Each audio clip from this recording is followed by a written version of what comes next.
केंद्र सरकारतर्फे दिला जाणारा देशातील सर्वोच्च नागरी पुरस्कारांपैकी एक असलेला पद्मश्री पुरस्कार यावर्षी अखिल भारतीय गुरुदेव सेवा मंडळाचे सरचिटणीस जनार्दन पंत बोथे यांना जाहीर झाला आहे।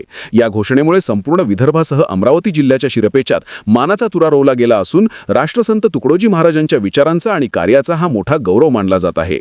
विदर्भातील थोर संत आणि समाजसुधारक राष्ट्रसंत तुकडोजी महाराज यांच्यासोबत जनार्दन पंत बोथे यांना दीर्घकाळ सहवासात राहण्याचे भाग्य लाभले। महाराजांच्या विचारांनी प्रेरित होऊन त्यांनी आपले संपूर्ण आयुष्य गुरुदेव सेवा मंडळाच्या कार्यासाठी समर्पित केले आहे। विशेष म्हणजे राष्ट्रसंतांच्या अनेक ऐतिहासिक प्रसंगांचे ते साक्षीदार आणि अधिकृत छायाचित्रकार फोटोग्राफर राहिले आहेत। त्यांनी टिपलेली छायाचित्रे आजही राष्ट्रसंतांच्या आठवणींना उजाळा देतात।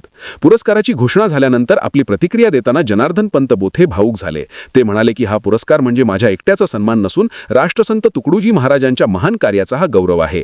हा पुरस्कार मी राष्ट्रसंतांच्या चरणी अर्पण करतो। तुकडोजी महाराजांना मानणाऱ्या आणि त्यांच्या विचारांवर चालणाऱ्या देशभरातील तमाम गुरुदेव भक्तांचा हा खऱ्या अर्थाने सन्मान आहे।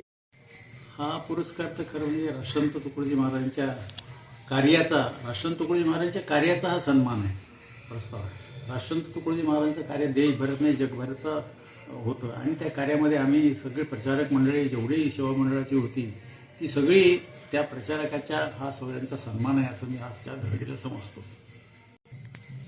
आणि हा सन्मान राष्ट्रसंत तुकडोजी महाराजांच्या चरणी मी स्वतः वैयक्तिक माझी श्रद्धा आहे म्हणून त्यांच्या चरणी अर्पण करतो। परंतु हा सन्मान जे राष्ट्रसंतांचं कार्य करतात, जे प्रचारक मंडळी हजारो लाखो भारतामध्ये, त्यांच्यासाठी हा सन्मान आहे। त्यामध्ये मी एक आहे।